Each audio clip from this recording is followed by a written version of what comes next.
Hello అండి, మరొక మంచి కథతో మీ ముందుకొచ్చాను. ఈ వీడియో మొత్తం చూసి ఎలా ఉందో కామెంట్ చేయండి. ఈ వీడియోకి ఒక లైక్ చేయండి, సబ్స్క్రైబ్ చేసి బెల్ ఐకాన్ ఆన్ చేయండి. అప్పుడు ఏ కొత్త వీడియో పెట్టినా మీ దాకా వస్తుంది. ఇక్కడే దిగండి అని ఆటో డ్రైవర్ అన్నాడు. అదేంటయ్యా, నేను ధర్మవరం ఊరికి వెళ్ళాలి. వెళ్ళండి సార్, నేను మాత్రం ఇంతకు మించి రాను. పోనీ ఇంకో 100 రూపాయలు ఎక్కువ ఇస్తాను పద. ఇంకొక కొత్త ఆటో కొనిచ్చినా నేను రాను అని ముఖం మీదే చెప్పేశాడు.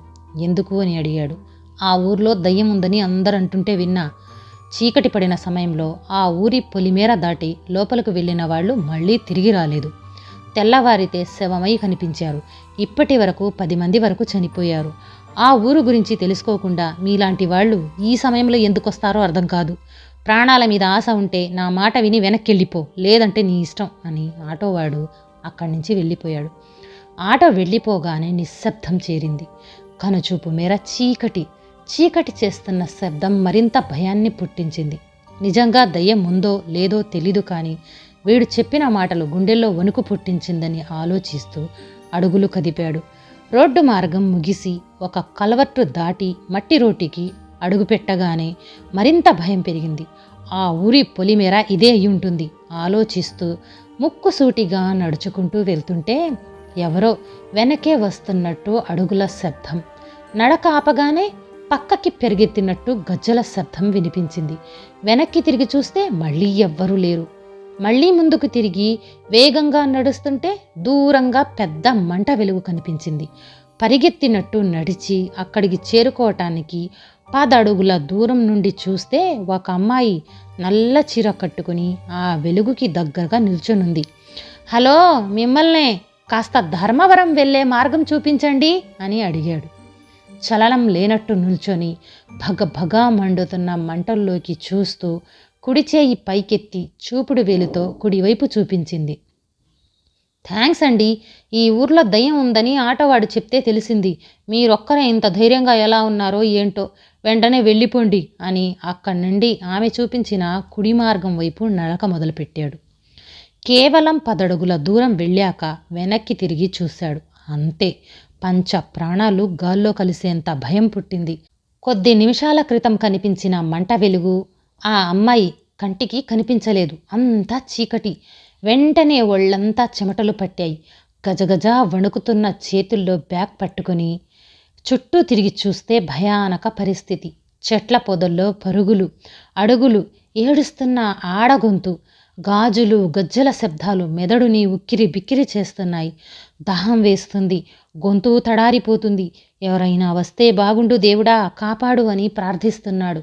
శ్రీయాంజనేయ మంత్రాన్ని జపిస్తూ భయంతో నడవటం మొదలుపెట్టాడు. కొద్ది దూరంలో ఒక ఇల్లు కనిపించింది. వింత వింత శబ్దాలు వినిపిస్తున్నాయి. భయంతో పరిగెత్తినట్టు నడిచి ఆ ఇంటికి చేరుకున్నాడు. ధక్ ధక్ ధక్ ధక్ ధక్ అని తలుపు గట్టిగా తట్టాడు. మరొకసారి తలుపు తట్టే లోపే ఒక అమ్మాయి తలుపు తీసి ఎదురుగా నుంచొనుంది. కళ్ళెదుట ఉన్న అతన్ని చూసి ఎవరు అని అడిగింది. భయంతో నోటమాట రాకుండా ఏదీ చెప్పలేక భయంతో వెనక్కి తిరిగి చూస్తూ దాహం అంటూ సైగ చేశాడు. సరే అని నీళ్లు తీసుకురావటానికి లోపలికి వెళ్ళింది. బయట ఉండే ధైర్యం లేక అడుగు లోపలికి పెట్టాడు. అంతే, ఇంకా కరెంటు పోయింది. మళ్ళీ గజ్జల శబ్దం వినిపిస్తుంది. నీళ్ల కోసం వెళ్ళిన అమ్మాయి ఏమో ఇంకా రాలేదు. ఆగకుండా వినిపిస్తున్న గజ్జల శబ్దం ఒంట్లో వణుకు పుట్టించింది. నల్లని రూపం వెన్ను తట్టి నిల్చొని కసిగా కోపంగా పొళ్ళు కొరుకుతూ పీక కొరికేసే కోపంతో వెచ్చని శ్వాస మెడకి తాకింది. చేతిలో ఉన్న బ్యాగ్ కింద జార విడిచి కళ్ళు గట్టిగా మూసుకొని శ్రీయాంజనేయం మంత్రం జపిస్తూ 2 చేతులతో దేవుణ్ణి దండం పెట్టి ప్రార్థిస్తూ వణుకుతుంటే చేతులని తాకిన స్పర్శతో కళ్ళు తెరిచి చూస్తే నీళ్ల గ్లాస్తో ఎదురుగా కనిపించింది ఒక అమ్మాయి. నీళ్ల గ్లాస్ తీసుకుని భయంతో తాగుతున్న సగం నీళ్లన్నీ కిందే పోయాయి. మరొకసారి కరెంట్ పోయింది. ఆ చీకట్లో తెల్లని పొగలాంటి వెలుగులో ఎర్రని కళ్ళు, కాలిపోయిన చర్మం, నల్ల చీరలో అతి దగ్గరగా ఒక వికృత రూపం కనిపించింది. గుండె ఆగిపోయేంత భయంతో బీపీ పెరిగింది. సొమ్మసిల్లి పడిపోయి కాసేపటికి మెలకు వచ్చి చూస్తే కింద పడిన నీటిలో ఒక అమ్మాయిని బలవంతంగా అనుభవించి చేతులు కాళ్ళు కట్టేసి భోగి మంటలాగా కట్టెలు పేర్చి సజీవ దహనం చేసిన దృశ్యాలు కనిపిస్తున్నాయి ఆ నీటి నీడలో. నిన్ను వదిలిపెట్టన్రా, నీ చావు నా చేతిలోనే, నిన్ను అంతం చేయకుండా ఈ లోకాన్ని విడిచి వెళ్ళను అని శబ్దం చేసిన మాటలు వినిపిస్తున్నాయి. అదే క్షణంలో మళ్ళీ గజ్జల శబ్దం వినిపించింది. పక్కనే కుర్చీ ఊగుతుంది. నన్ను నిర్దాక్షిణ్యంగా చంపిన వాడిని చంపి నా పగ తీర్చుకోవాలని చిమ్మ చీకట్లో కింద పాకుతూ మీద దూకటానికి ఎదురు చూస్తున్న ఒక భయంకర రూపం నాలుకతో రక్తం జుర్రుకోవటానికి ఆతృతగా కనిపించింది. తెల్లవారింది.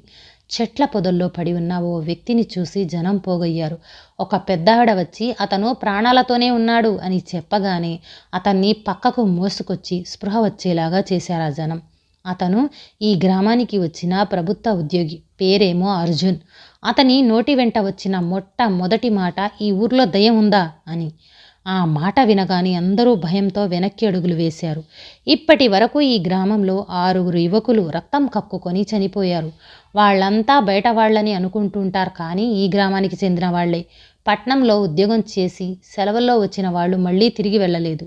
ఆ తర్వాత ఒక యువకుడికి దైవ దర్శనం కలిగిందని, ఆ రోజు నుండి ఆంజనేయస్వామి ఆలయంలో పూజలు చేస్తూ ఈ గ్రామ ప్రజలకు మంచి చేయటానికి ఆలయంలోనే నిద్రిస్తున్నాడని చెప్పారు. ఉద్యోగంలో చేరిన అర్జున్ 2 రోజులకు పట్నంలో ఉన్న తన భార్య కౌసల్యని తీసుకొని ఊర్లోకొచ్చాడు.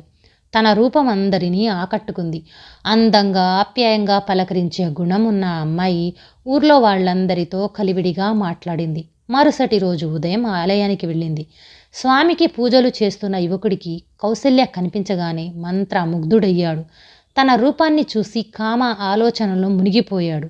కౌసల్యని ఆంజనేయ స్వామి విగ్రహం ఆకట్టుకుంది. స్వయంభూగా వెలిసిన స్వామిగా అందరూ భక్తి శ్రద్ధలతో కొలుస్తారు. ఆలయం ప్రత్యేకత గురించి ఆ పూజారి యువకుడిని అడిగింది. వడివడిగా తెలిసిన అతను లేనిపోని కల్పితాలు చెప్పి స్వామి అనుగ్రహం పొందాలంటే పుణ్యకార్యాలు చేసి ప్రసన్నులు చేసుకోవాలని చెప్పాడు. శుక్రవారం రోజు ఇంటికి భోజనానికి రావాలని అతన్ని ఆహ్వానించింది. కామంతో అమాయకమైన అమ్మాయిని బలవంతంగా అనుభవించిన ఆ 7గురు అన్యాయంగా దహనం చేసినందుకే ఆ 6గురిని చంపేసింది ఆత్మ. ఆత్మశక్తిని ఊహించి ప్రాణాలు కాపాడుకోవటానికి దైవ దర్శనం కలిగిందని స్వయంభూగా వెలిసిన ఆలయంలో భక్తి పేరుతో ప్రజలను నమ్మించి బయటకు రాకుండా కావలసినవి కోరి జీవితాన్ని గడుపుతున్నాడు. తన అంతం కౌసల్య రూపంగా ఊర్లోకొచ్చింది. కౌసల్య భోజనానికి ఇంటికి పిలవటంతో కామంతో నిండిన వాడి మనస్సు ఎలాగైనా ఆలయం నుండి బయటకు వెళ్లాలని, తన అందాన్ని ఆరగించాలని తప్పుడు ఆలోచనలతో శుక్రవారం వెళ్లేందుకు సిద్ధమయ్యాడు. ఒకవైపు రక్తం కక్కుకొని చనిపోయిన వారి వివరాలు, పూజలు చేస్తున్న వ్యక్తి విచారాలు సేకరించి ఒకే వయస్సున్న యువకులు, పైగా స్నేహితులు అందరూ ఒకే కారణంతో చనిపోయారు అంటే ఆ అమ్మాయిని నాశనం చేసింది వీళ్లే అని అనుమానించాడు. ఆత్మ పగ తీరాలంటే చివరిగా ఒకే ఒక్కడు మిగిలి ఉంటాడు అని అనుమానిస్తూ పూజారిపై ఒక కన్నేశాడు. ఆ వచ్చిన కొద్ది రోజుల్లోనే ఒంటరి మహిళలు సంతానం కలగాలని ఆలయానికి వెళ్లిన మహిళలతో అతడు ప్రవర్తించిన విధానం ఆ నోట ఈ నోట బయటపడింది. ఆలయ పూజారిని భోజనానికి ఇంటికి ఆహ్వానించినట్టు కౌసల్య తన భర్త అర్జున్తో విషయం చెప్పింది. ఒకవేళ ఆలయంలో ఉన్న దైవశక్తి అతన్ని అడ్డుకొని ఉంటుంది, అందుకే వీడు ప్రాణాలతో ఉన్నాడు. శుక్రవారం రోజు ఆలయం నుండి బయటకొచ్చినప్పుడు పూజారిని చంపి ఆత్మ పగ తీర్చుకుంటే పాపపు కొడుకుల అంతం ముగుస్తుంది అని ఆలోచించింది. శుక్రవారం రోజు రాత్రి సమయంలో భోజనానికి రావాలని, మీలాంటి పుణ్య పురుషుడు ఒక్కరోజు ఇంట్లో పూజ చేయాలని కోరమని ఆ విధంగా పూజారితో చెప్పాలని చెప్పాడు. భక్తి పరవశంతో అమాయకురాలైన కౌసల్య గురువారం రోజు మరొకసారి ఆలయానికి వెళ్ళి భర్త చెప్పినట్టుగా చెప్పింది. రోజు సమయం గడిపే అవకాశం, పైగా రాత్రి అని ఏదీ ఆలోచించకుండా శుక్రవారం రోజు రాత్రి బయటకు రావటానికి సిద్ధమయ్యాడు. అర్జున్ ప్రభుత్వ కార్యాలయంలో దైవ పూజా కార్యక్రమం నిర్వహిస్తున్నామని, అందరినీ ఇంటికి రావాలని, ఆంజనేయ స్వామి ఆలయ పూజారి కూడా వస్తాడు అని చెప్పాడు. 7 సంవత్సరాలుగా అతను ఆలయం నుండి అడుగు బయట పెట్టలేదు. ఈ ఊరి ప్రజల కోసం నిత్యం పూజలు చేస్తున్నాడు. ఆలయం గడప దాటి మీ ఇంటికి రావటం అనుమానమే అందరూ భావించారు. ఇంకా 24 గంటలు మాత్రమే ఉంది. ప్రతి క్షణం కౌసల్య అందాన్ని తలుచుకొని గడిపే క్షణాలని ఆస్వాదించాలని ఆతృతపడ్డాడు. ఊరి జనానికి అందరికీ తెలిసింది ఆలయ పూజారి 7 ఏళ్ల తర్వాత బయటకొస్తున్నాడు అని. ఊరంతా నీటితో ఆలు చల్లి శుభ్రం చేసి స్వాగతం పలకాలని అనుకున్నారు. అనుకున్నట్టుగానే శుక్రవారం రాత్రి 9 గంటలకు ఆలయం నుండి అడుగు బయటకు పెట్టాడు. అతని ఆరాధ్య పురుషుడిగా నటిస్తూ కనిపించాడు. కానీ వాడి కళ్ళల్లో కౌసల్య అందమే తాండవిస్తుంది. కొద్ది దూరం వెళ్ళిన తర్వాత, అయ్యా, ఈరోజు అమావాస్య, రాత్రి సమయం, శని ఘడియలు ఉన్నాయి. ఆలయాన్ని రోజు గడిచే వరకు మూసివేస్తే ఊరికి మంచిదని మరో అస్సలు పురోహితుడు ఎదురుపడి చెప్పాడు. ప్రాణభయంతో భక్తి ముసుగు వేసుకున్న వాడికి శాస్త్రాలు గ్రహాలు ఏమీ తెలియవు కనుక పురోహితుడు చెప్పిన మాటకు సరే అని బదులిచ్చాడు. అదే క్షణంలో వాడి అంతానికి ముహూర్తం సిద్ధమయ్యింది. దారంతా వయస్సు మీద పడిన ఆడపిల్లలు వారి అందాన్ని చూసి తల్లడిల్లిపోతూ నటిస్తూ అడుగులు వేస్తున్నాడు. ఊరి జనమంతా ఒకే దగ్గరకు చేరారు. ఎదురుగా వచ్చిన కౌసల్య అర్జున్ దంపతులను చూసి చిన్న చిరునవ్వుతో పదండి అంటూ చేయి చూపించాడు. వెనక జనం నుండి ఒక అమ్మాయి జుట్టు విరబూసుకుని గట్టిగా అరుస్తూ రంకెలు వేసుకుంటూ పరిగెత్తుకుంటూ వస్తుంది. ఒక్కసారిగా వాడి గుండె బద్దలైంది. ఊరి జనమంతా భయంతో వెనక్కి జరిగారు. నా జీవితాన్ని నాశనం చేసి ఎన్ని రోజులు తప్పించుకుంటావురా? నిన్ను చంపి నా పగ తీర్చుకుంటాను. నన్ను సజీవ దహనం చేసిన నిన్ను విడిచిపెట్టను అని గట్టిగా అరుస్తుంది. నిజమైన పురోహితుడు ముందుకు వచ్చి, ఎవరు నువ్వు, ఏం కావాలి అని అడిగాడు. నేను జాహ్నవిని, గుర్తున్నానా? ఉద్యోగం చేయటానికి వచ్చిన నన్ను వీడి స్నేహితులు కలిసి నన్ను చెరబట్టి బ్రతికుండగానే కాల్చి బూడిద చేశారు. ఆ అమ్మాయిలో ఉన్న ఆత్మ మాట్లాడుతున్న మాటలు అందరినీ ఆశ్చర్యపరిచాయి. ఇన్నాళ్ళు ఒక కామాంధుడికి గౌరవం ఇచ్చామా అని సిగ్గుపడ్డారు. ఇన్ని రోజులు వీడిని ఆ దేవుడి ఆలయమే కాపాడింది. లేదంటే ఆ 6గురితో పాటు వీడు ఎప్పుడో చచ్చేవాడని ఏడుస్తూ తన గతాన్ని చెప్పింది. వాడిలో భయం రెట్టింపయింది. అందరి కళ్ళు కప్పి పరిగెత్తుకుంటూ ఆలయానికి వెళ్ళాలని చూశాడు. తప్పు చేసినవాడు చస్తాడు. తప్పు చేయనివాడు నిజాయితీగా మళ్ళీ వస్తాడు. అందరూ మీ ఇళ్లలోకి వెళ్ళిపోండి అని పురోహితుడు అందరితో చెప్పాడు. ఇది నీకు న్యాయం అనిపిస్తే నీ పగ తీరిన తర్వాత ఈ గ్రామాన్ని విడిచి వెళ్ళిపోవటం కూడా న్యాయమే అని, గ్రామ ప్రజలకు చేయని తప్పుకు శిక్ష అనవసరమని వెనక్కు తిరగకుండా వెళ్ళిపోయాడు. 7 ఏళ్ల పగ తీరబోతుంది. ముఖమంతా వికృత రూపం, ఎర్ర కళ్ళు, లంగా పైకెత్తి కాంచనలా పరిగెత్తుకుంటూ వచ్చి కాలిపోయిన చర్మంలో ఆమె కోపాన్ని చూపిస్తూ నానా చిత్రవదలు చేసి ప్రాణం తీసింది. అలా ఆత్మ పగ తీర్చిన ఆ గ్రామానికి భయం లేకుండా చేసిన అర్జున్ని అందరూ మెచ్చుకున్నారు. కౌసల్య రూపానికి దాసోహమై గాలిలా తనలో కలిసిపోయింది. అర్జున్ చేసిన సహాయానికి సేవ చేసి రుణం తీర్చుకుంది.